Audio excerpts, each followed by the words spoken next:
Ready to start January's Public Works and Safety Standing Committee meeting. And before I call the meeting to order, I will announce that some of our committee members, staff, and public are attending remotely by Zoom, as well as some on site, and all participants not here on site should mute your phones and devices when you're not speaking to avoid background noise, and make sure that when you do speak, you announce yourself by name and title so that the public knows who is speaking. Make sure you speak directly into the microphone, and that way all comments can be heard and recorded for the minutes. It's also critical given the number of remote participants, and it is current guidance from our Kansas Attorney General. The public is invited to participate by Zoom or submit comments by email prior to our meeting, and those comments are included in the record of the meeting. And the public may also indicate their intent to provide remote public comment by contacting our clerk's office by 5 p.m. the Thursday prior to this meeting. Public also always has an opportunity to provide brief remarks by phone or Zoom from our conference room. And with that, I will call the meeting to order and ask the clerk to call the roll, please. Roll call. Groneman. Kane. Markley. Here. Johnson. Ramirez. Here. Bynum. Here. And we do have an absence memo for BPU board member Groneman, and we do expect Commissioner Johnson to be just a few minutes late. We do not have revisions to our meeting tonight, and we have minutes from July 25. Second. We've got a motion and a second. Roll call on our minutes, please. Roll call. Kane. Markley. Aye. Ramirez. Aye. Bynum. Aye. And the minutes are approved. We have 4 items, I believe, on our committee agenda tonight. And the first one is a resolution approving our proposed Wyandotte County pre-disaster recovery plan. And we have Matt May here with Emergency Management. And if you both would come forward and make sure you turn on your microphone and introduce yourselves, and we will hear your presentation. And thank you for being here. We are happy to be here. Thank you, everybody. Thank you, Commissioner Bynum. What we'd like to present to you tonight is been a piece of our county emergency operations plan for a long time. But at the request of the folks at, at the request of the folks at FEMA, they would like to see us all across the country break this piece out because it's become so obvious, it's so important that it really denotes a need for its own plan. And the best example we have of that is actually not very far away down in Joplin, Missouri. They are still in recovery from 13 years ago now. I have to count back with my fingers and toes. The lady who did the recovery process was a citizen who had just retired from her business, and her name's Jane Cage. I've had the opportunity to get to know her fairly well over the years and seen her present many, many times about the challenges that they had. And we went to learn from her. And so that has become kind of the gold standard, what they ended up doing to get through recovery. It's really key to getting us back online, getting our community back the way it was before, if not better. And so to that end, we're going to show a PowerPoint real quick, and Susan's going to walk us through the document. So.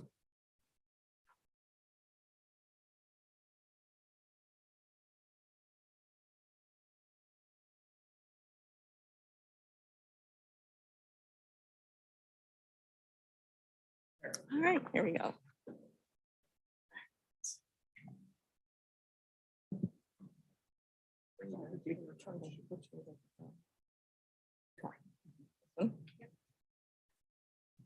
Good evening, and thank you for allowing us to come present this plan to you tonight.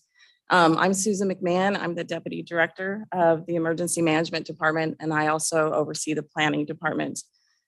So like Matt said, recovery is the longest piece of a disaster, and we have pulled that out to start our own plan. FEMA recently, in the last 18 months, changed how this plan is to be put together.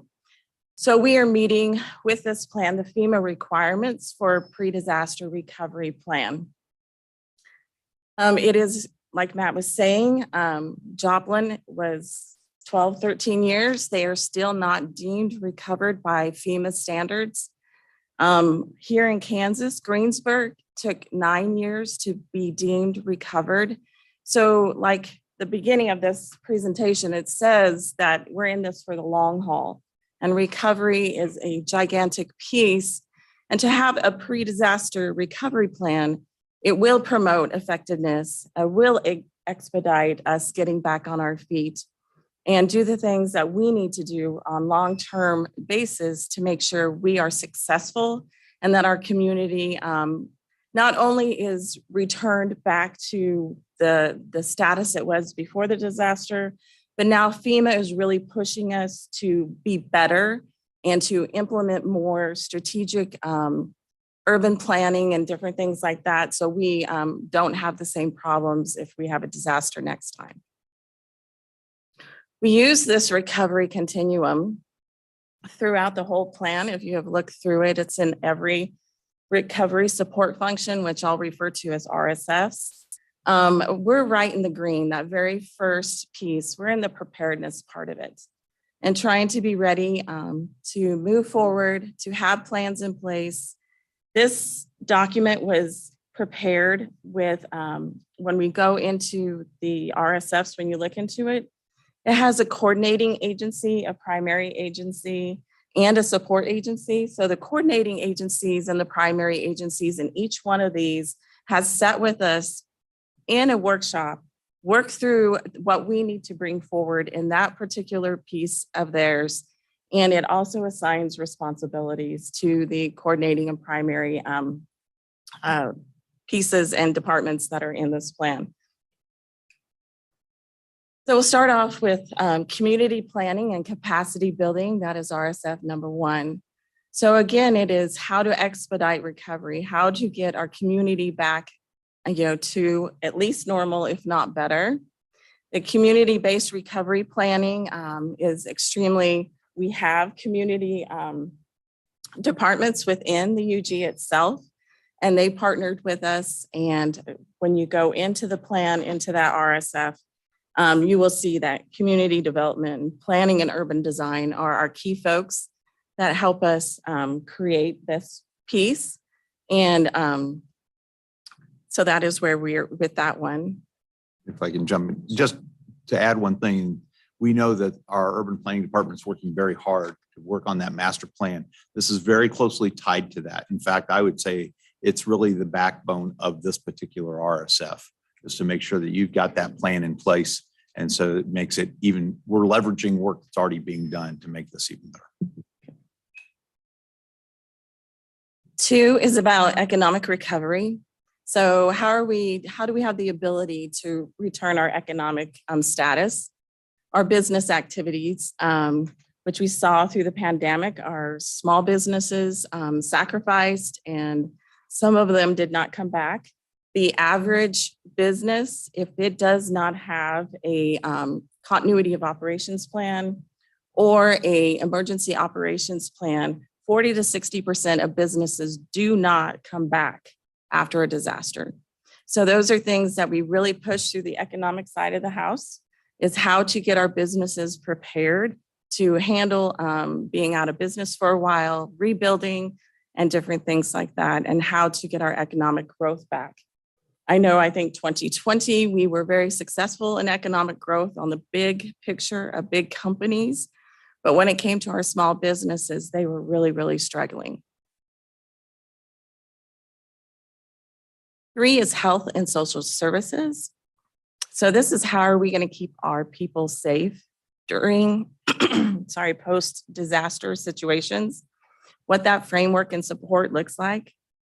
You know, the one positive thing out of the pandemic that came out was the ability for our public health department and our EMS and the fire department, how they pivoted and they brought new projects to help our community out at the very, you know, when the boots hit the ground at the people's homes and different things like that. So this is what we would do in a post-disaster position of recovery, is to make sure those public health initiatives are still kept in place, making sure we help our people that are, you know, stuck at home and different things like that after a disaster of any size or scope.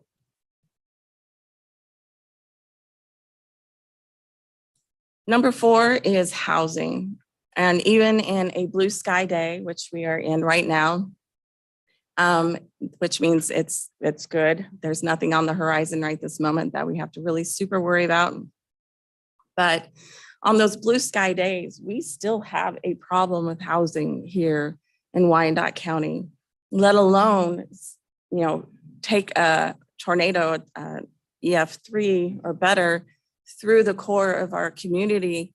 And then we're really hurting for housing. So it helps with, it goes into the steps of when looking at that continuum throughout this document, it goes through the short term, the intermediate and the long-term steps. And each one of them has specific things we need to accomplish to be able to say that part is complete. So with housing, it's like, how are we going to handle the housing crisis that we're in right now?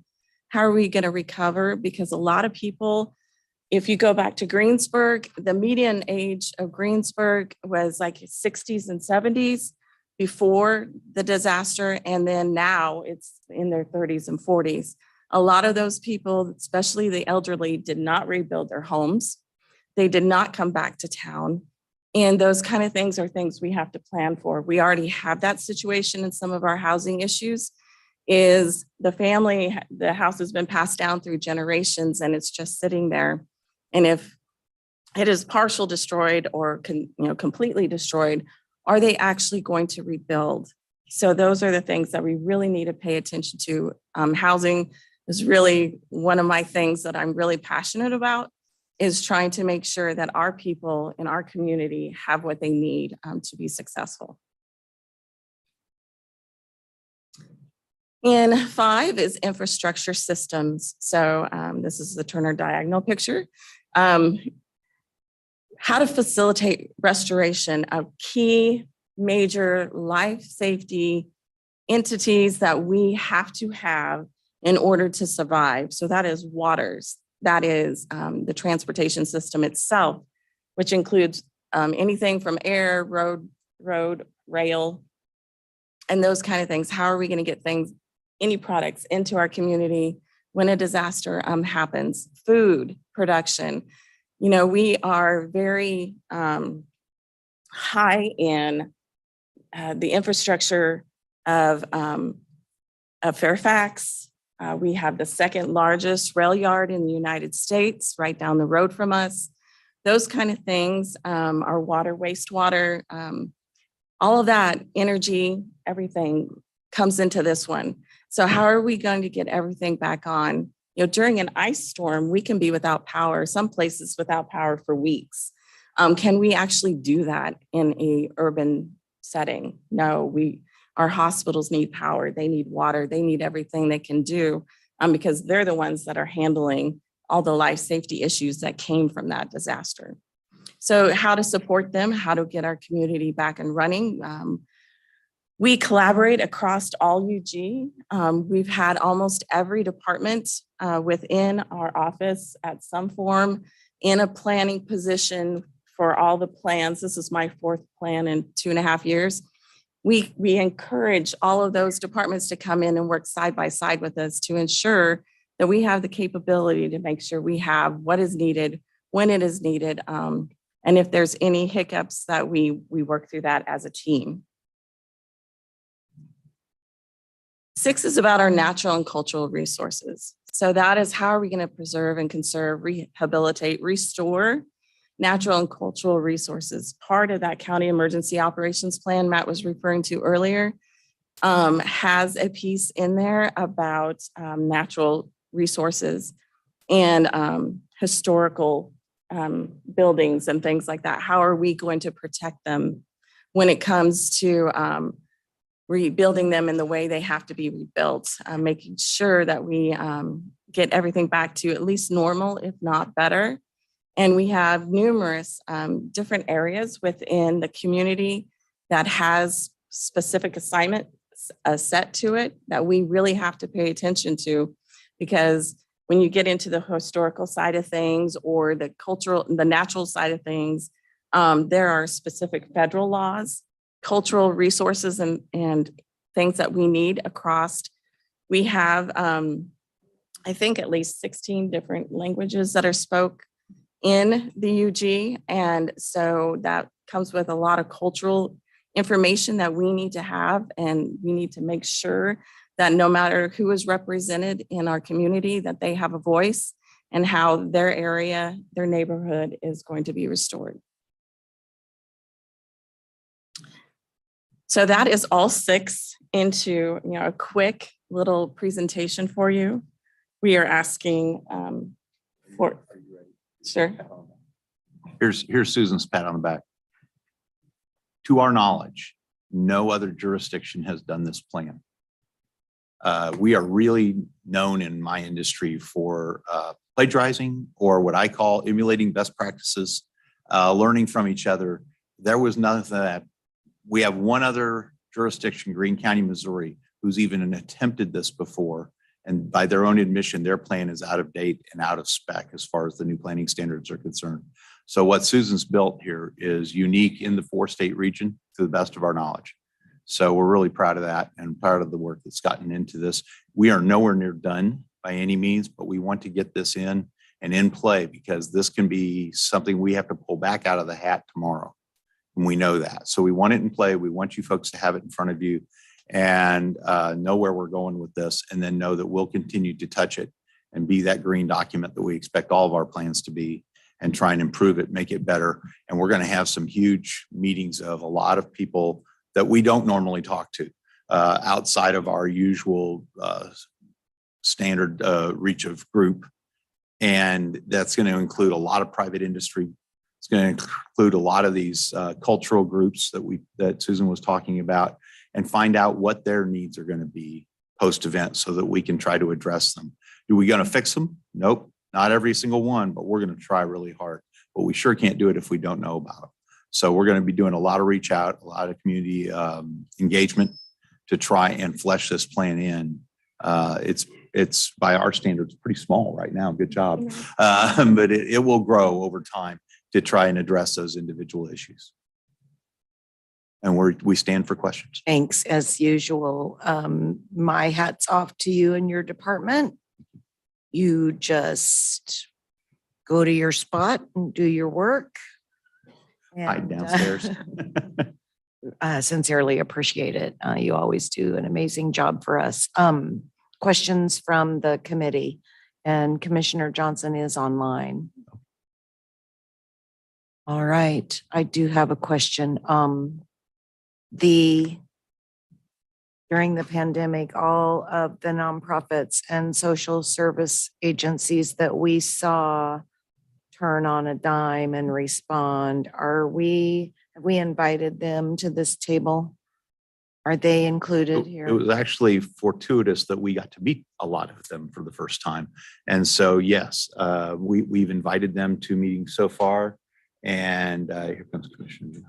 So, but in addition to that, we're going to be doing a much broader reach out. We started with our core group, right? Our departments, and made sure that we have a lead person or a lead department for each one of these RSFs, just like we do with the CEOP. But we also know that we have to get a much broader reach. And so we've asked those folks to start to accumulate a list of who they think ought to be at the table, because they know their partners much better than we do. And that includes everybody from the builders to again, the service providers that you talked about, the safety net clinics, all those folks, and try and make sure that they all have a voice in this process. It might take a while to get everybody we need to get into this. But so it might be a year or two before we really flesh it to where I think it ought to be. But this is a good start and it's a good example. The state's about a year behind us, quite honestly. They are working on theirs and we'll see what they need to adopt to. So we may see some changes because of their additions to the planning standards. And if I may, in the particular RSFs, if we have the coordinating agency, the primary agency, the support agency, the support agencies are all those outside agencies that we have spoken to or have engagements with. But if you know of somebody we are missing, please let us know. And then we can reach out, have coffee with them and get them into our plan too. And I will do that. So many in that situation, you had so many responses from agencies who wouldn't normally maybe be doing that thing. But it was all hands on deck. And so, and they may not want a seat at the table, for a future event, but those that I'm aware of, I will just make sure the names of those agencies. Thank Are you there very any much. other questions or comments? Clerk, did we receive any online comments or is there anyone online that wishes to speak? No comments received, no hands raised. I will say that language plagiarization that you referenced, in my line of work, I call that borrowing language. There you go. Exactly. We all talk about it differently. Borrowing language. That's right. I would move to approve and add this to our plan. All right, thank you so much. We have a motion and a second on the item. Roll call, please. Roll call, Kane. Markley. Aye. Johnson. Aye. Ramirez. Aye. Bynum. Aye. Motion carries. All right. Thank you. Thank you, commissioners. Thanks for all the work and effort.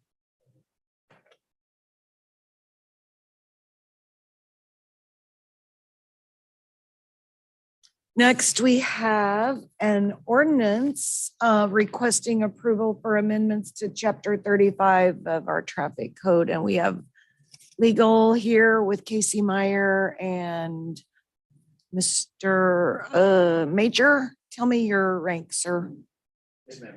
Major. Oh, excellent. Steve Owens. And introduce yourself, please. Thank you. Oh, I knew that. And Sheriff. Oh, you're not part of this. You can be if you want to. You can be part of this if you want. Okay. All right. I'll turn it over to Casey Meyer. Good evening. This is Casey Meyer with the legal department. This ordinance was requested by the police department. I have Major Owen and Captain Dorsett here to answer questions. The original reason is I believe they've been receiving several calls for service the last couple of years and complaints related to the operation of ATVs on our public streets. So when I pulled our ordinances regarding ATV use, the last time it was updated was 2002. So I went ahead and researched our current statutes and made some updates based on current statutory language as well. So in addition, just to clean some things up, this was originally in section 19, which provides for licenses, permits, and other administrative regulations. But because we moved this from a civil violation, which would be more administrative, and changed it to a traffic infraction, I removed it from chapter 19 and put it into chapter 35. So the first one is just a statutory language change. This makes it consistent with state statute. This is now the definition that's included in our Kansas state statute. I already said that. I removed an entire section regarding registration of all-terrain vehicles. Because of the definition of an ATV, it actually doesn't have to be registered pursuant to state law. And after doing some research and talking to multiple departments within the unified government, the way this section read, it was unenforceable and it was unclear to the public where they may go to actually comply with this section. And so After speaking with all of those departments, the determination was made to just completely remove this section.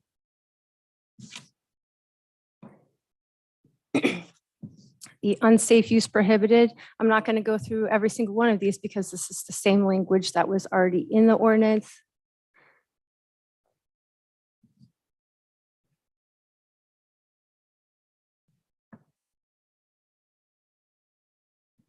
The majority of the changes were made in old section 19308, new section 35970, which is the prohibited operation of ATVs and exceptions to this section.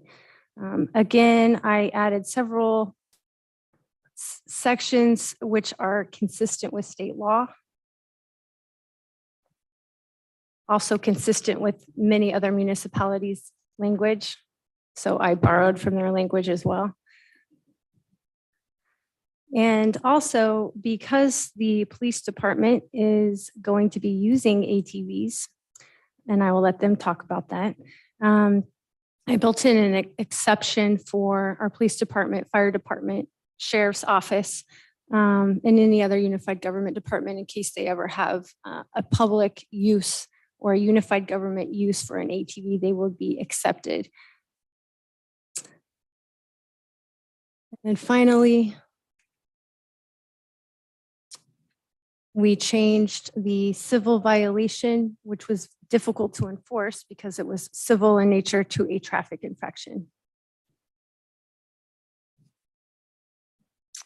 And then previously there was this interesting section talking about enforcement, whatever department designated by the county administrator. Again, that was a little confusing. So to clean it up, that was removed. So that's it. If you have any questions, I am here. And so is Major Owen and Captain.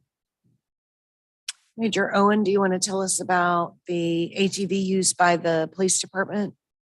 Yes, ma'am. So apartments across the country, small apartments to large apartments like the city, all use.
We've just,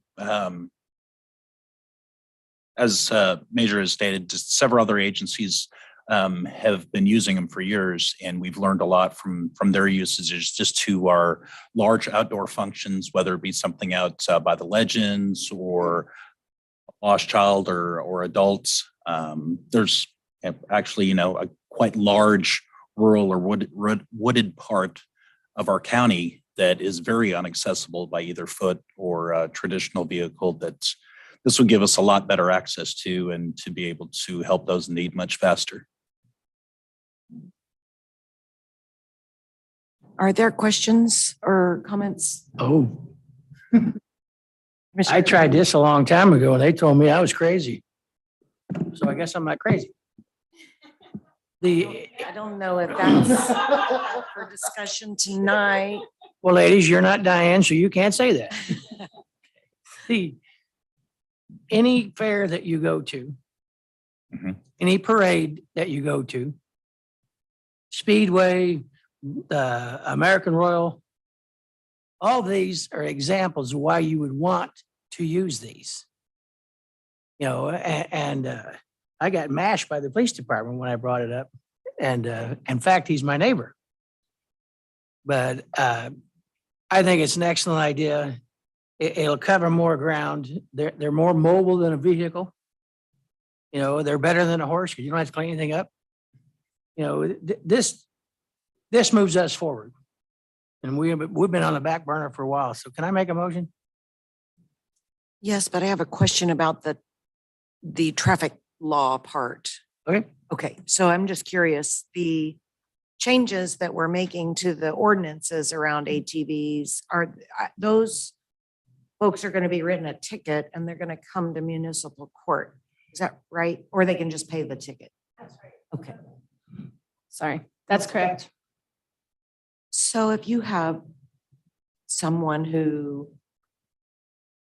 is already abusing this and has called the police numerous times and now continues to abuse because they don't care about getting a ticket, does it escalate just like other enforcement would? Yes, each violation would or should aggregate the fine. Would it ever result in taking away other driving privileges? Well, it's just a traffic infraction, and so I don't think so. Not positive on that process, being that a driver's license is not required, so there would be nothing to suspend. But just some perspective, we've been tracking dirt bike, ATV complaints for the last year and a half, roughly. In just our last 60-day period, we had over 500 ATV dirt bike complaints just in that time frame alone. And usually that involves a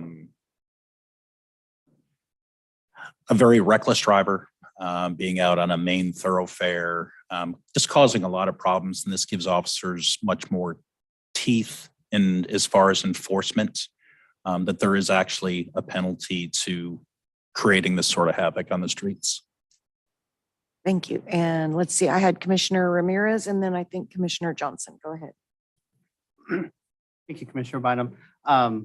My questioning statement is along with what Commissioner Bynum was saying. I guess that they're each infraction is taken upon itself and it could aggregate. Well, what if they just keep breaking the law and just keep paying the fine? What other repercussions do we have to put more of that teeth in it? That's my, because I know people who probably would do that. They just don't care and they're going to keep paying that fine and just keep breaking the law over and over. Not for sure what's still or not. If it's agree. green, Not for sure what the fine is.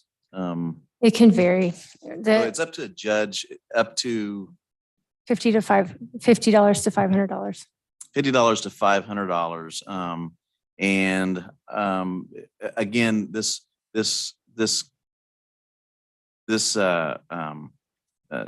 depending on the person, you know, a $500 is a large fee.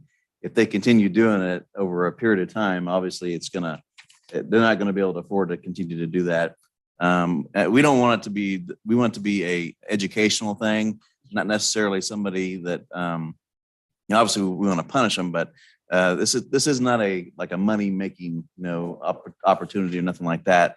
But we want them to get the idea, the hint that it's illegal to do so, and it's dangerous and reckless. And some of the things that they're doing with them that endanger the lives of not only them, but the citizens in this community. So to answer your question, roughly, it's a possibility that we may be able to seize such vehicle if they continue to do so. And then we would pursue that route. Thank you. And I do support this. In the beginning, when I did come in, I was a little edgy because I didn't fully understand what was happening. But now I do fully support this. And so if it's going to help our police department be able to do their job, our sheriff's department, 100% support. Thank you. Commissioner Johnson, go ahead. Thank you, Chair. How many have we already purchased them or are we going to purchase them? I guess is the question. We have, our grant has allotted 4, and we have purchased 5. We're supposed to be arriving sometime in the next 2 months. Okay. We'll have a training process with the officers that will be using them as well. Okay. I know that in some parks, there is a lot of traffic. And I was at an event at Quindaro Park one day, and they were going up and down and all kind of speed. So I don't know what the process, should we just call the police department and what's the process and how can that be deterred? I guess is the question that I have. Yes, that would, they're going to be readily and quickly available for officers to be able to pick up and respond out to try to address those complaints. But yes, just, calling communications would be the way to get that assistance out there. But I'm sure you already are fully aware of the traffic that happens in our public parks. Absolutely. Okay, thank you. Madam Clerk, is there any comments online or received by email? No comments received, no hands raised. Excellent. Any other comments among our committee here? Well, I'd like to have a park where they could ride through. Move for approval. Thank you very much. You have a motion and a second on the item. Roll call, please. Roll call, Kane. Markley. Aye. Johnson. Aye. Ramirez. Aye. Bynum. Aye. Motion carries. Thank you. Thank you, gentlemen. Now, our next item is an agreement between our Wyandotte County Sheriff's Office and the Kansas City, Kansas Police Department within the unincorporated city of Loring. Major, are you staying put for that? Yes, ma'am. Along And with here comes the sheriff. All right, I will recognize Casey Meyer with legal again. Thank you. Good evening. This is Casey again with the legal department. And Sheriff Soptic is here to answer questions as well as Major Owen. This is a resolution requesting the commission's approval of the interagency agreement to address jurisdictional issues in the unincorporated city of Loring, Kansas. This is going to be a super short PowerPoint. When people say, what is Loring? Where is Loring? This is where Loring is. I know it's difficult. This is the best I could do with our map. Yeah. And the substantive section of our agreement, that is probably the most important, is that state statute specifies what law enforcement agency has jurisdiction. The sheriff's office has jurisdiction anywhere within the county of Wyandotte. The Kansas City, Kansas Police Department has jurisdiction anywhere within the city of Kansas City, Kansas. If requested by an agency that has jurisdiction, then Kansas City, Kansas can respond to assist. So basically what the agreement is, it's just summarizing the statutory authority that can already exist in statute. We're just writing it down. In this situation, though, the police department's response will be limited to calls for service during the hours of 100 to 800. Anybody that they may have to arrest or detain will be returned to the Wyandotte County Detention Center, the Juvenile Intake and Assessment Center, or juvenile detention, or whatever facility is appropriate.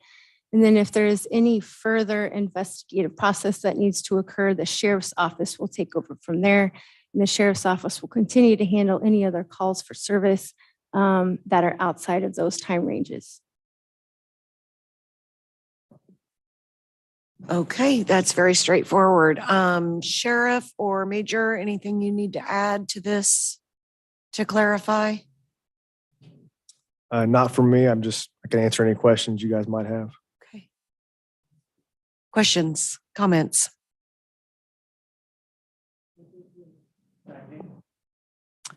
Madam Clerk, did we receive any email comments or anyone online wishing to comment on the item? No comments received, no hands raised. We have a motion and a second, so I will take roll call on the item. Roll call, Kane, Markley, Aye. Johnson, Aye. Ramirez, Aye. Bynum. Aye. Motion carries. Thank you very much. Item 4 is a resolution approving the sale of unified government property and renovation of the Armourdale Pump Station. And we have James Bain from our legal department and Joe Barnes and company with Public Works here to explain this to us. Thank you very much for being here. And this is, James, this is one of those things where I just feel like it's important for the public to understand when we talk about acquiring land or, any of these legal maneuvers. I just feel like it's really important for our community to understand exactly what it is we're bringing forward and talking about, and that we do these things for the public good. So I will hand it to you. Thank you very much. Thank you, Commissioner. And that's the plan tonight, is to first kind of take you through the real estate acquisition plan for the AID pump station expansion. The resolution in front of you authorizes the sale of unified government property. And so under unified government policy, the commission must approve any land sale over $75,000. And you'll hear all about who we're selling it to, their business plan and business expansion, as well as the acquisition of real estate that is necessary for the AID pump station. I'll turn it over to Joe Barnes to get into the presentation. Thank you, Joe Barnes, Project Manager, Water Pollution Control. So Armourdale Industrial District Pump Station, we call it AID for short. This is one of our oldest pump station in the system. It's almost 60 years old, and it's our largest pump station. So it takes on flow from the Kansas River up to 635. So there's a large service area that drains into this pump station, and it pumps it directly into Call Point wastewater treatment plant. Let's see.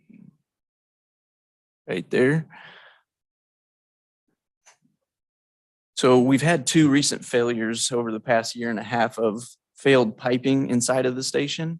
And there's no redundant piping. It's just one big center column. So all the pumps pump into one center pipe, and we have no way to divert flow. We can't do any pump around if those pipes break. So we started design on a rehab of this project, and we're in contract with Garney Construction currently under construction manager at risk. So as part of the project, we need to put in redundant pipes. And to do that, we have to go on the exterior of the property to do that. There's not a lot of room that the property that the UG actually owns. I'll try and point to it. Is there a pointer here? No. Yep. So the pump station is this small white square here. And the property that the UG currently owns is just right around it. There's no room on each side to expand. So when we started the design, we knew that we were going to have to put piping on the exterior. So we started approaching the property owners, adjacent property owners, letting them know what we're intending to do, why we have a need. And through negotiations with the property owners, there's a representative from Dana Industries, Sean Hensley, with us tonight. So if you have any questions for him, he's here. So we started negotiations with them saying we needed to purchase property. The red property, or the red box, is what we have negotiated and settled on. Originally, we had an expanded footprint that we were going to purchase just to take up to get to the edge of a property line. And through negotiations, they said, hey, we're down here trying to improve this area. We're going to add some rail lines. Can we work together and come to the solution? So we went back and forth for quite a while, and we settled on the actual area that the UG needs and the area that they need to expand their operations. So through this negotiations, we settled on the agreement that James mentioned. We're going to buy the red property for about $32,000 for the area that we need for the pump station rehab. And then the green area, the long skinny green area, and the long skinny green area, the roadway into the station. And then the green box here has the yellow ones in it as well. We're going to sell that property to Dana Industries at a value of almost $200,000. This area, there's another wrinkle. The levee is getting raised down there as part of the levee project. And so the Corps had been negotiating and used eminent domain to purchase some property down there. And there's a active appeal. Is that the right word, James? An appeal on what the valuation of that property was and what the property owners got for it. And so this agreement is also going to dismiss that appeal. So it's kind of a win-win-win, I feel like. So there's a couple nuances of this. There's right of way, there's land bank property, there's UG owned property. So there's a lot of different property types. So we're going to have to go through some other commission meetings and processes to actually vacate right of way and to sell these properties. But tonight before you is just the agreement, right?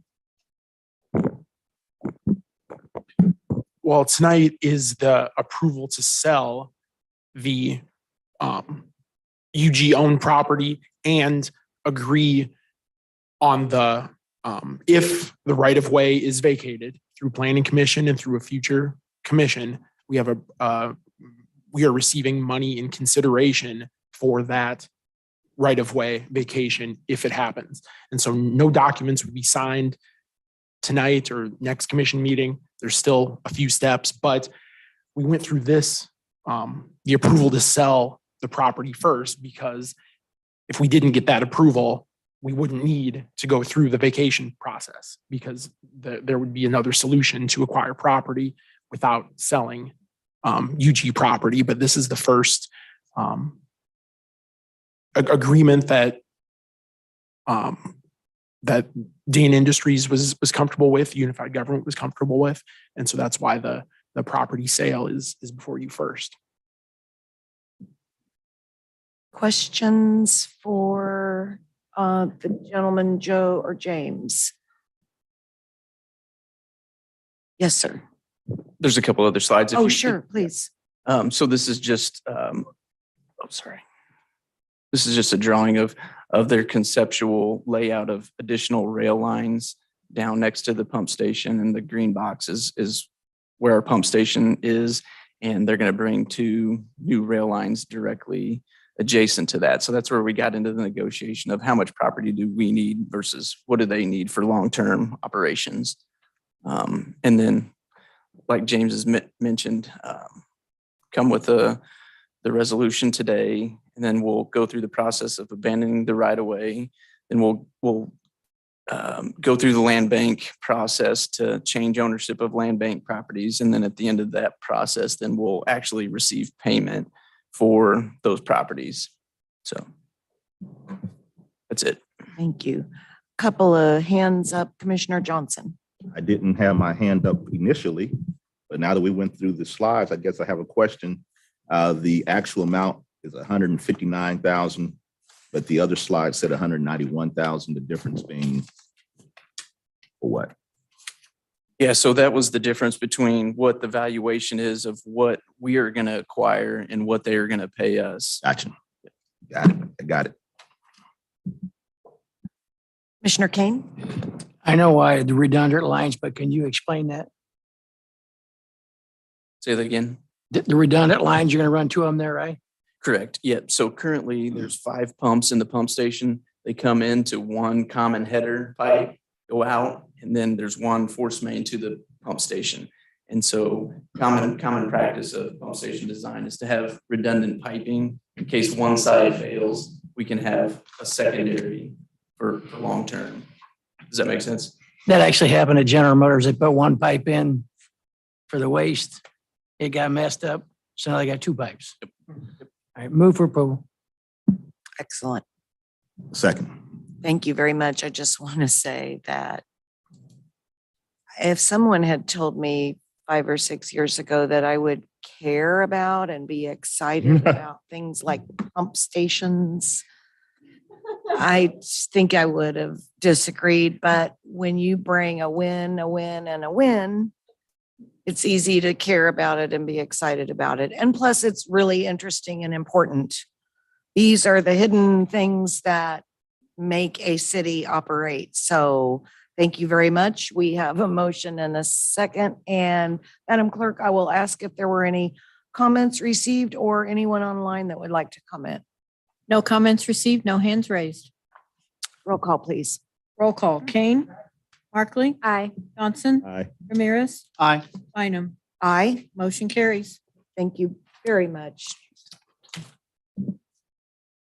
I believe that is the last item on our Public Works and Safety agenda tonight. So we will adjourn as that committee, and I will hand this to Commissioner Markley for Administration and Human Services. Commissioner, we need a motion. You need a motion to adjourn. Markley, move to adjourn. Second. We have a motion and a second. Could I have roll call, please? Roll call. Kane. Markley. Aye. Johnson. Aye. Ramirez. Aye. Bynum. Aye. Motion carries. Thank you. We're adjourned.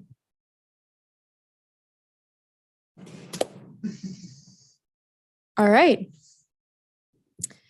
Welcome to the Administration and Human Services Standing Committee. Before I call this meeting to order, I want to announce that some committee members, staff, and the public are attending remotely via Zoom as well as on site. All participants joining by phone should mute their phones when not speaking to avoid background noise.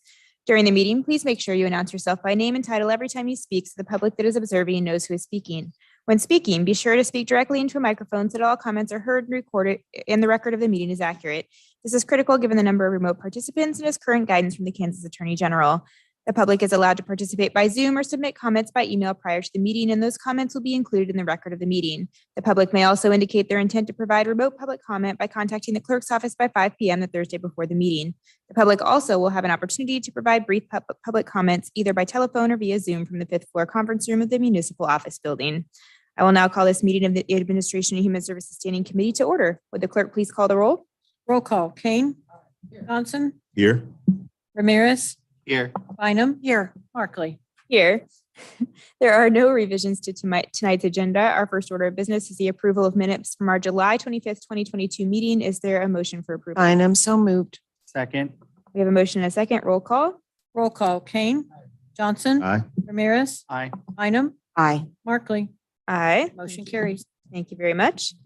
Item number 1 on our agenda is a resolution, the approval of a resolution of the home ARP allocation plan. You are not Joe. Because he's hiding back there. I see him. We are going to hear presentation from community development on this item. Go right ahead. All right, we have some slides, so I don't know if they're coming up or not, but my name is Stephanie Stauffer. I'm a program coordinator in the Community Development Department. We're here tonight to talk about Home ARP, which is a grant that came out of the American Rescue Plan. Just for, I think this might be an old slide deck. That's okay, we'll roll with it. I think we can make it work. So just for folks at home to know, the Community Development Department on an annual, sorry, I don't always know how loud I'm being. And so, okay, great. Sorry, I'm so sorry. Oh, so you have a physical copy of the, okay, perfect. Okay, so on an annual basis, Community Development receives 3 grants from HUD, which is the U.S. Department of Housing and Urban Development. Those 3 grants are the Community Development Block Grant, which can be used for a lot of community development purposes. That's park improvements, housing rehab, public facilities, things like that. Home Investment Partnership Program, which is for housing development. And then emergency solutions grants, which is usually subgranted to nonprofit agencies, and they do things like homelessness prevention programming and rapid rehousing. And that's about $3.3 million on an annual basis, depending on what Congress decides to allocate to us. And so out of the American Rescue Plan, we got an absolutely new grant from HUD. It's about $3.197 million, and it is a one-time grant. So this is a rare opportunity to fund brick and mortar projects to serve those who are homeless or at risk of homelessness. And then there are other eligible activities. This program borrows aspects of home and ESG. However, it is a totally different program. So folks who are used to home or ESG may see that the regulations are different. And then we do have to have our allocation plan into HUD by the end of March of this year. And then we have until 2030 to spend the funding. So there's kind of a long spend down timeline on the funding. So in our allocation plan, we had to go through and identify the needs and the gaps for all of the qualifying populations for this funding source. And so there are 4 qualifying populations. There's folks who are homeless, at risk of homelessness, fleeing or attempting to flee domestic violence, dating violence, sexual assault, stalking, and human trafficking, and then other vulnerable populations. For folks who are used to ESG or COC programs, this is a different list of qualifying populations than what are in those grants.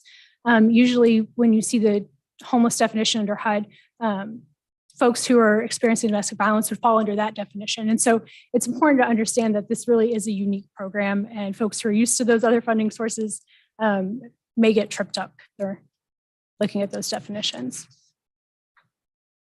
So we undertook a pretty extensive consultation process as part of the consolidated plan. And we also talked to folks about home ARP while we were doing that, so we could just do 2 things at one time. We learned that there were a lot of barriers to housing for folks in Wyandotte County, those being availability, affordability, livability, and safety. Discrimination, especially regarding income source of folks who have a housing voucher or housing subsidies. Landlords don't always want to work with them. History of evictions or criminal convictions can bar someone from having housing access. Supportive services, especially behavioral health care, and then access to basic documents. And these are also things I think we've seen in other planning processes, such as the Community Health Improvement Plan.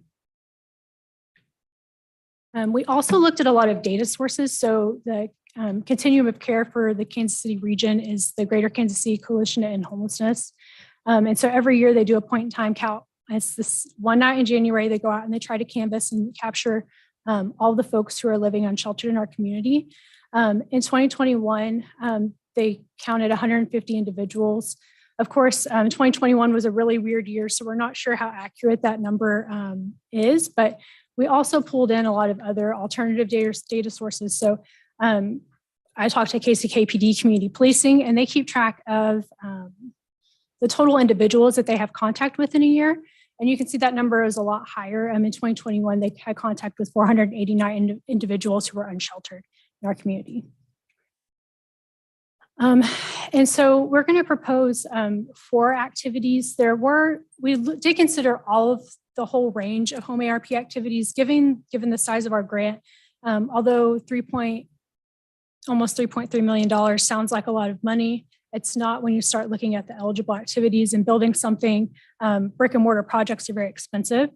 And so there were a couple of activities that we're not going to be able to fund. One of those is development of rental housing, just to make that pro forma work when you know that folks aren't going to be able to pay very much, if any, rent would be really difficult.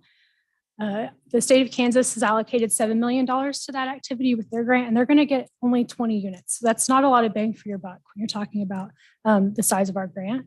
And then also tenant-based rental assistance is an eligible activity that we're not going to be able to fund, just given the lack of available units. We know that the Housing Authority has a lot of trouble placing folks with housing choice vouchers. We don't want to flood the market with other vouchers and then have folks competing for that really limited housing. So what we're proposing to fund is acquisition and rehab of construction, acquisition, rehab, or construction of non-congregate shelter units. This is a little different than what you think of when you think of the standard traditional homeless shelter. where you walk in the room and there's like bunks or there's cots. This would mean that every individual or household has a private unit. They can go in, they have privacy, they can lock their door and have a private restroom also. They wouldn't have to pay rent or have a lease or anything like that because it would be a shelter. And it would have to meet all of HUD's habitability standards and all that. Eligible cost would not include operation of the shelter. So we're going to have to look at some of our funding that we have in the department and work to bring on a partner who has some fundraising capacity to make sure that we can get the operating costs covered. And then after a period of time, you can convert the units to another type of affordable housing if you find that the shelter units aren't necessary in your community anymore. I don't imagine that there would be a scenario where that's true, but it is a possibility. And then we also would like to fund supportive services. So that's case management and staffing costs, as well as some short-term assistance as far as rental assistance and helping folks get into housing. And then we'd like to set aside a little bit of the funding for our nonprofit partner, whoever that may be. So that would be capacity building costs. So things like adding new staff, going to trainings, maybe if they have to acquire equipment to undertake an activity, or and then also nonprofit operating support. So that's operating costs of the agency to help them be able to be successful in making one of these activities happen. And so this is the budget. You can see the great majority really is going to be bricks and mortar projects for those non-congregate shelter units. Some set aside for supportive services and then a little bit for the nonprofit support and then administration. We do have some contingency language in the plan where if we don't spend all that that's set aside for administration, in a few years we can kind of look at that and say, do we really need all this or can we put it towards supportive services? And at that time we would reallocate some of the money so that we're spending it for its best use. Okay. So our currently we're in our comment period for the plan. So it's out on our website if folks want to check it out. It's all out there. We also have a comment form for folks to fill out to give us their comments on the plan. And that will run through January or February 16th. We would also like to have a public hearing on February 16th and approval by the full commission. And then it'll take, HUD has, I think, 60 days to approve the plan and get back with us. And so we think we might know by mid spring how they feel about the plan. So our requested action is approval of the resolution and to hold a public hearing on February 16th. That's not the standard meeting we would be going to, but we need to have the plan available for public comment for a certain period of time. And so that's why we request February 16th. Great. Questions for Stephanie? Commissioner Ramirez? Thank you, Commissioner Markley. Thank you for everything that you do in the Community Development Department and what you guys do for everything that you do for all of our vulnerable populations.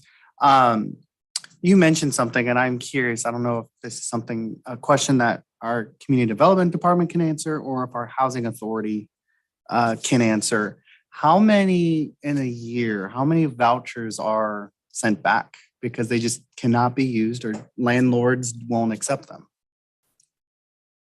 I don't know the number. I know that it's like an ongoing issue. And even with some of our ESG funding and things like that, we have problem getting landlords to accept subsidies. Okay, because I know that goes along with, and I'm a big supporter of SOI discrimination bans. I'm big support of them because in my mind, it's a tenant can check all the boxes, have perfect record of everything, but just because your money comes from the federal government, I won't rent to you. That to me, that's not fair. So I was just curious if there was a certain number of how many have been set back, but no, thank you for everything that you do and all that you try to do for our vulnerable populations. Commissioner Allen House, Assistant County Minister, I'll just chime in the legislative agenda. This came up as well. The estimate there was 400 vouchers that go unused each year in Wyandotte County. And 400 vouchers. That aren't that means 400 individuals or families couldn't find a home here in Wyandotte County. Where their form of payment was not accepted. right? That's, And hence that, to me, it's frustrating. that's the very push on the frustrating. legislative agenda to make that not acceptable statewide, right? So it'd be a state law that would prohibit that source of income discrimination. Mhm. Well, hopefully there's movement on that because that is very frustrating. And so, again, thank you for everything that the department does. Commissioner Bynum? Thanks. Thanks for the presentation and for walking through this with me at least one time prior to tonight. I'm trying very hard to make sure I understand it. And it's an area, again, like Commissioner Ramirez, that's just something that I care pretty strongly about. So 3.1 million available for this project. And we could purchase a building as long as it complies with all the HUD guidelines that come with the money that include your own bedroom, your own bathroom. Am I tracking so far so good? Yes, Okay. that's it. So I know a couple agencies that do this work in the county. That's what they do.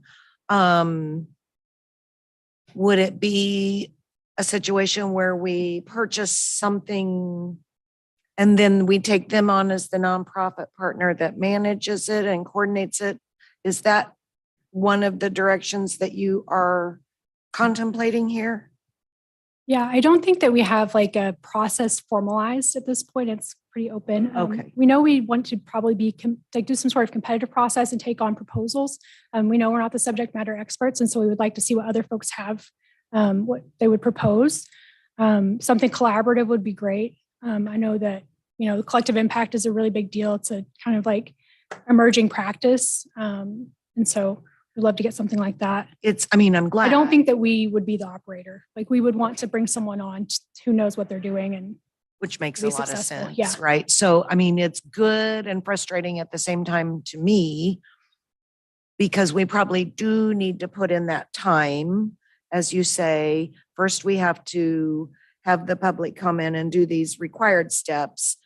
And it looks like your slides are indicating that we would know by April or May that we're going to receive this grant. And then we could maybe do an accelerated timeline for the rest of the steps.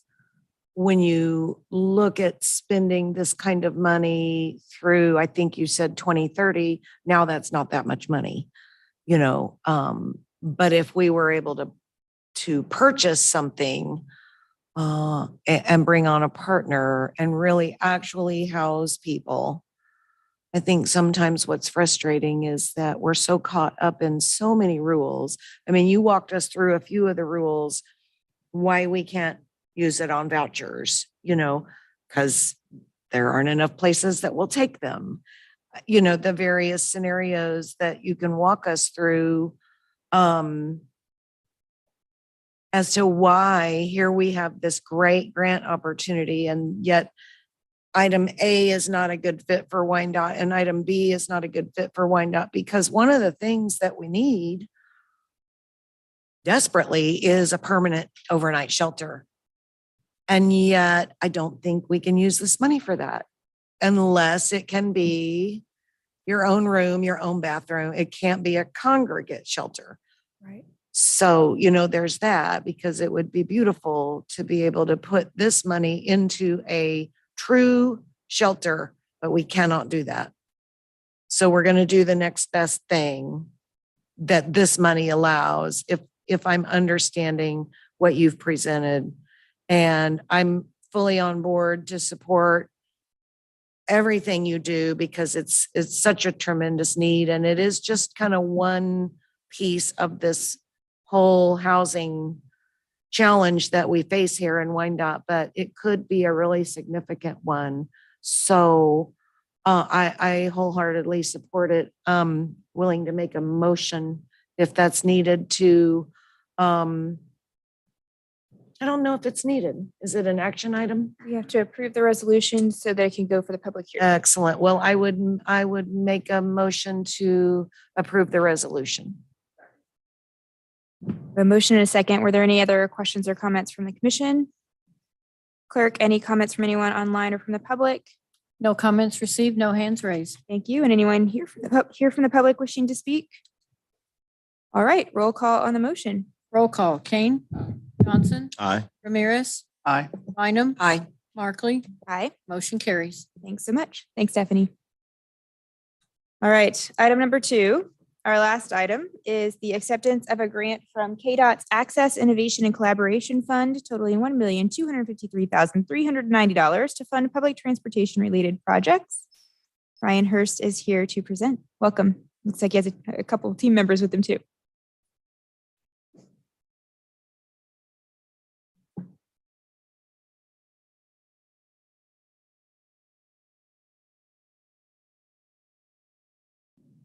Good evening, Commission. Thank you for having us. So we're here to discuss this evening and request approval of the Access Innovation and Collaboration Grant Program and the funds for the 6 transportation projects that we, sorry, Ryan Hurst, the Unified Government Transportation Manager. So like I said, we're here requesting approval for to accept the funds from KDOT's Access Innovation and Collaboration Grant Program that is going to fund 6 public transportation projects totaling $1,253,390. So quick little breakdown to tee up the Access Innovation and Collaboration Grant Program that KDOT released. So it was put out and the Transportation Department applied for these funds in June of 2021. And they were really looking for projects that enhanced access, including infrastructure that would allow for improved access to public transportation. They were also looking for innovative projects. So they were looking for projects that invested in innovative projects, including microtransit, as well as electric vehicles and electric vehicle infrastructure. They were also looking for projects that were collaborative in nature. So specifically, they wanted agencies to see. They wanted agencies to work with public and nonprofit and businesses to expand public-private partnerships to help eliminate the gap between the urban and rural systems. So with that, we actually put together a list and collaborated with multiple stakeholders across the community, including partnerships with the Public Works Department, UG Public Health Department. We also partnered with Wyandotte Economic Development Council, City of Edwardsville, a slew of different stakeholders essentially to put together these 6 projects, one being the microtransit expansion pilot in Edwardsville, the Wyandotte County Health Link project or our non-emergency medical transportation program, our facility and fleet modernization efforts, as well as an accident incident management system, and then some software upgrades on top of that.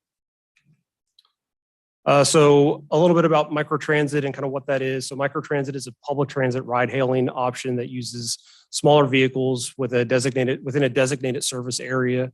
The service is designed to only operate when there is demand. So in theory, it makes it more responsive to riders. It also makes it a better option for us as far as cost cutting measures, but still being able to provide a higher level of service for our residents. Specifically, this project was designed specifically for workforce access within the Edwardsville Industrial Complex area. So the project will be operated within a defined zone, like I mentioned. It's also going to be operated on curb to curb or as a curb to curb solution. So that's essentially we'll pick up the riders at the curb and then we'll drop them off at their destination at that curb. So they'll be able to book via phone, an app, on the web. They could do a wave and ride. For the first year, the fare free pilot, that was important to us to really help drive demand by continuing to keep it fare free. So that is a little bit about microtransit. So specifically, some of the strategies and goals behind the microtransit route was, like I mentioned, it was really important for us to have improved workforce access. Specifically, Edwardsville currently, as I'm sure you all know, is currently void of public transportation options. So they don't have any ability to access the larger regional transit network.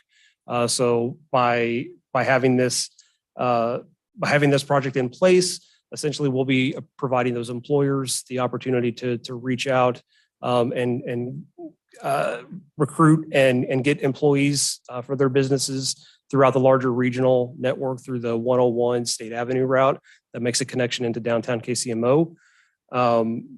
So the idea is that at any point during the time that a rider books a ride, that we would be able to then pick them up within 15 minutes or less and then drop them off at their destination. So we make it functional for them and easy to use.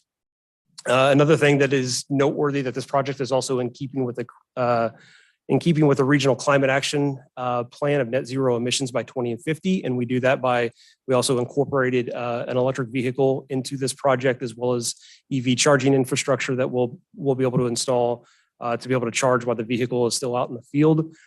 This project too, I would also point out, is also was identified in the GoDOT mobility plan.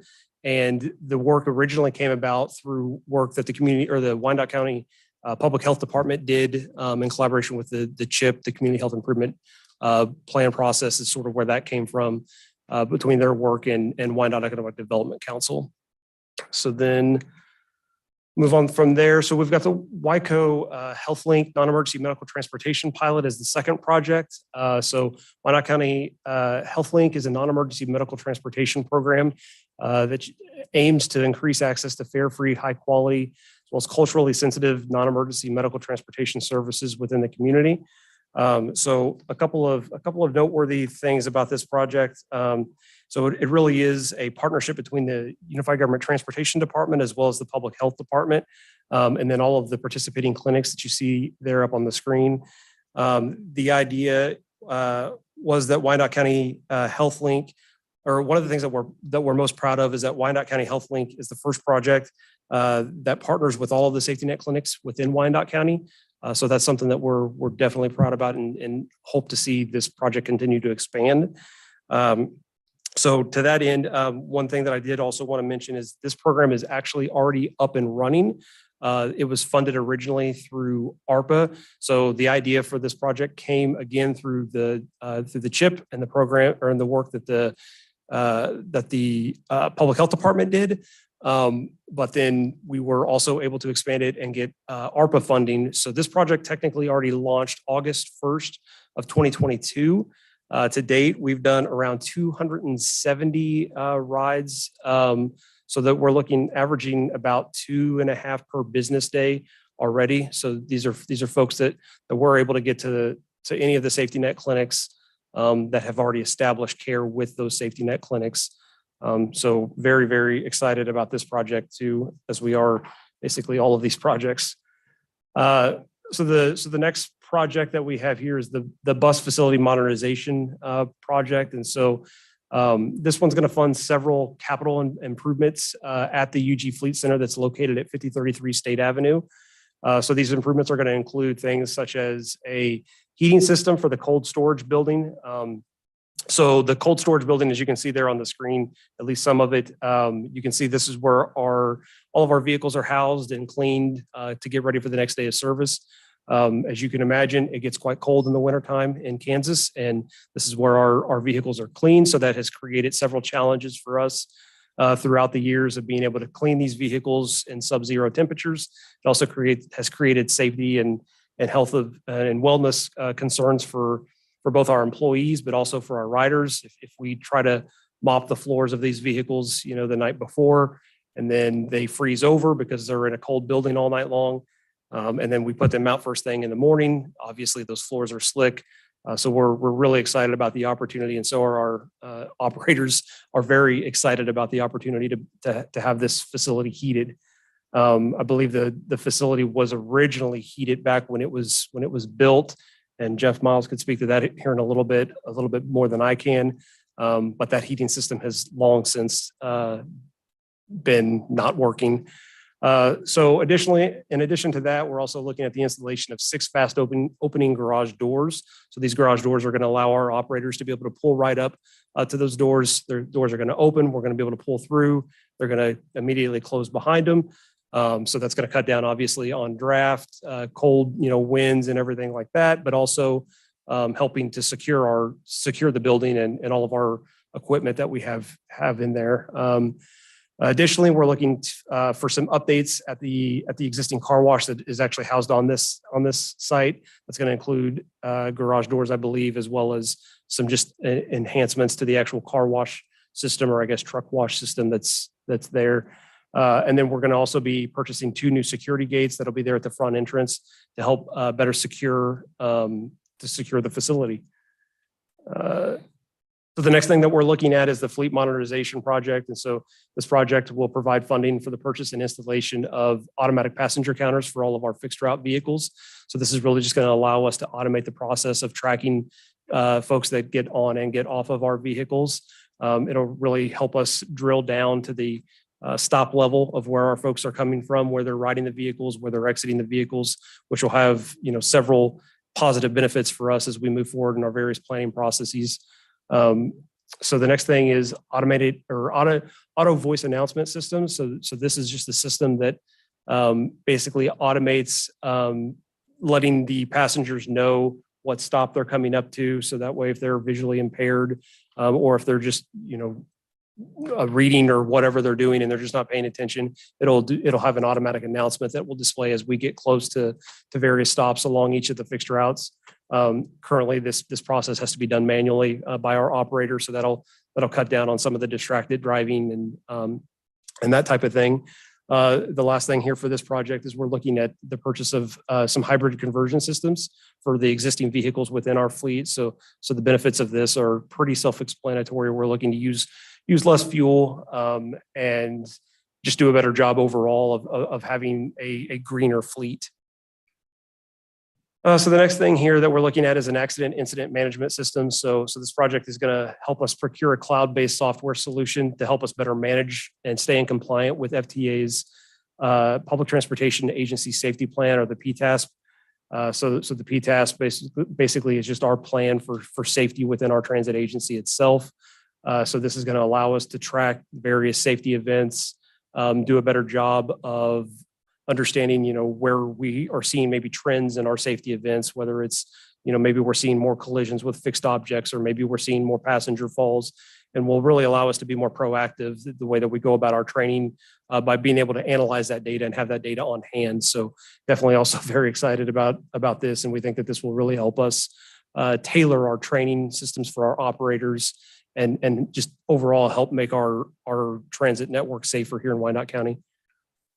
And then the last project that we have here is some software upgrades. Specifically, we're looking at IVR, interactive voice response system. And so this program will integrate with our scheduling and dispatching platform that we currently use. So essentially, what we'll have the ability to do is provide 48-hour in advance call reminders to our folks that have scheduled a ride. This will allow them to, if they've maybe forgotten about their ride, it'll give them the opportunity to be reminded of it. It'll also give them the opportunity to cancel their ride ahead of time. So in the event that, maybe they forgot that they booked us and they no longer need us, now we don't have to send an asset out into the field, waste fuel, waste wear and tear on vehicles. In addition to this, the system will also provide the ability for us to give imminent arrival notifications to the client. So whenever our vehicle gets within a specific geotag location that's managed all on the back end, it'll know, the system will be smart enough to know to push out a notification and let that client know, hey, your vehicle's almost arriving. You can go ahead and head to the door. So this will hopefully cut down basically on some of the frustration of clients trying to find a vehicle and dispatch having to call. It'll just sort of handle that for us on the back end and do that automatically. So that's exciting as well. So a little bit here about the financials. So one thing that I did mention in here is that so we're looking at $1,253,390 worth of grant funding to come in. So these are for total project cost of estimated for $1,452,623. So that leaves a total match requirement of $199,234. We've been able to procure outside funding through the help of Public Works, which went through the CMIP process for the facility modernization stuff that we talked about earlier for $150,000. So we already have that in the bag. We have the $13,796 there for Wyandotte County Health Link. That's actually being paid for half through a partnership with Vibrant Health, and then half through Unified Government Public Health Department is going to foot the rest of that. The microtransit pilot expansion that we have here. So we've procured $10,500 worth of commitments for funding to hit the match of $43,794. So that $10,500, and I don't want to leave anybody out. So that funding has come from the City of Edwardsville, Wyandotte Economic Development Council, Greater Casey Chamber,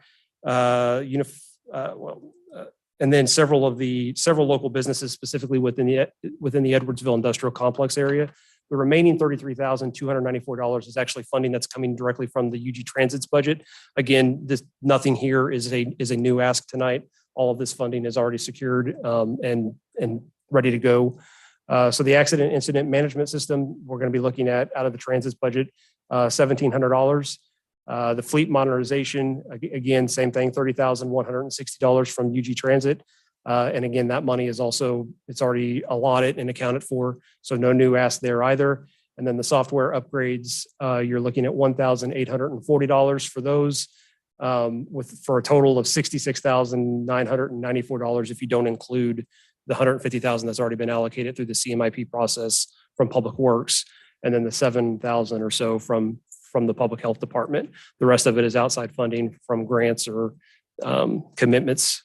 So with that, I am happy to answer any questions. I've also got Jeff Miles here with me this evening. And then I've got a couple of Sarah Frost from Trans Systems. They are overseeing the grant process for KDOT. And then we've got Susan Kamen back in the back from the UG Public Health Department in the event that there's any questions on the Health Link. So kind of got a full house for us tonight. So with that, happy to answer any questions.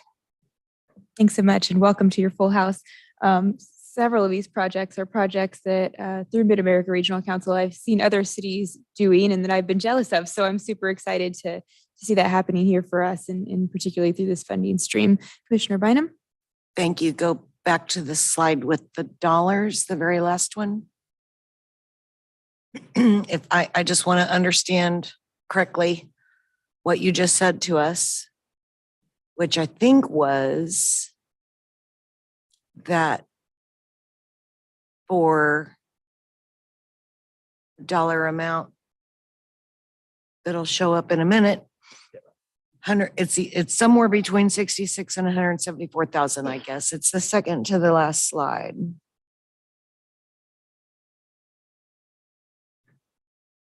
I'm asking you to clarify for us, for me, the standing committee, and the community, that for a dollar amount that's on that second to last slide that I think is somewhere in the range of $166,000, you are bringing 1.2 million in improvements. That's correct. Is 166 correct? I'm struggling a little bit with your columns. Yep, sorry about that. So we're essentially looking at minus the $150,000 that's already gone through the CMIP process for Public Works. For essentially what we're looking at, the $150,000 plus the $7,000 that's coming from the Unified Government Public Health Department. If you exclude those two things, total, we're looking at $66,994 gets us $1.253 million.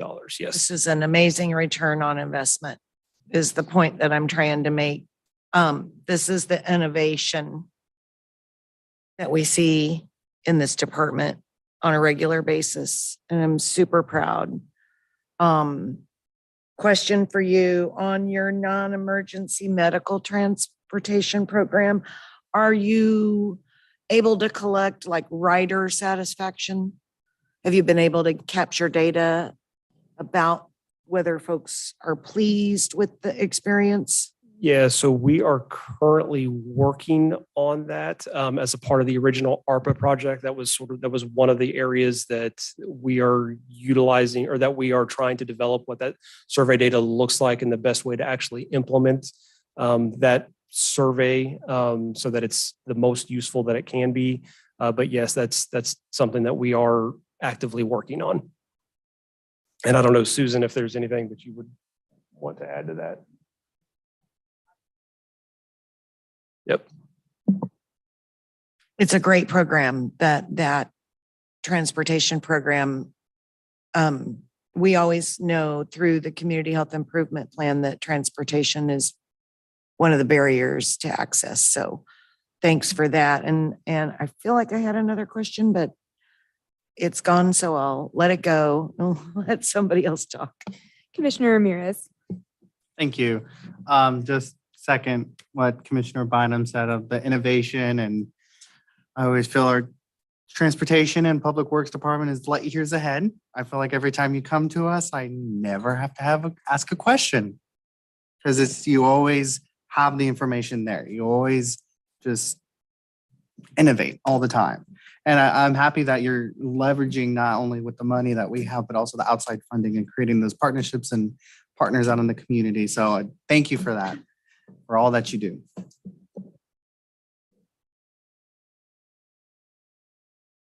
Any other questions from the commission?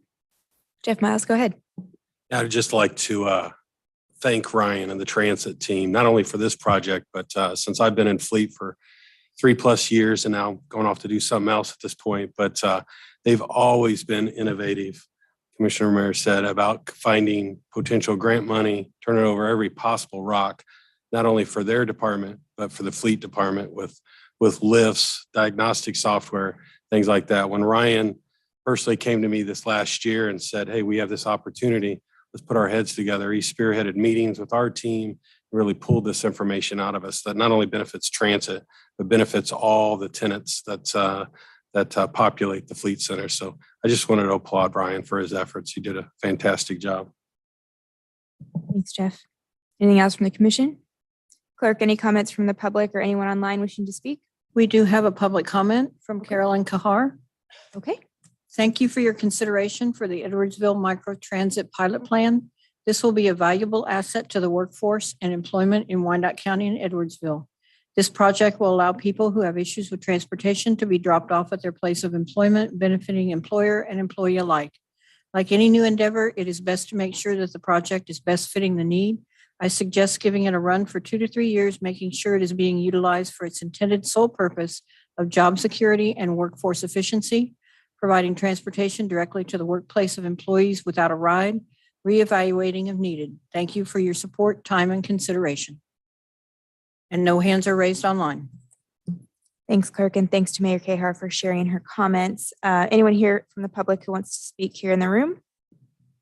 All right, I need a motion and a second, I believe. Bynum, motion to approve the request to accept the KDOT grant. Second.